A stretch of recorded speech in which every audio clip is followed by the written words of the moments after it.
মাজনিশা আলমাৰিত ধ্যানমগ্ন হৈ থাকে গৌতম বুদ্ধ।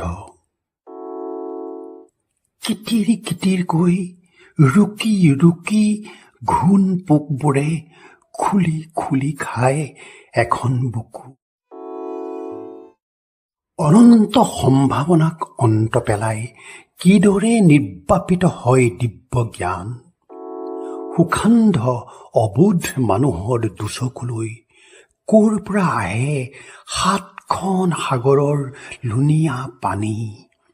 ক'ত চুপ লৈ থাকে শেষ খবৰে, কেনেকৈ হয় দুখানুৰ ভয়ংকৰ বিস্ফোৰণ। আশ্ৰয় নাই গুৰুত, আশ্ৰয় নাই আশ্ৰমত, আশ্ৰয় মাথো বাট, গৈ থকা বাট।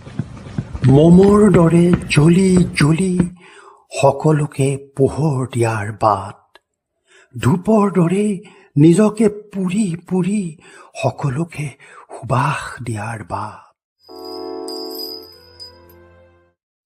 আত্মদীপো ভৱ, আত্মদীপো ভৱ।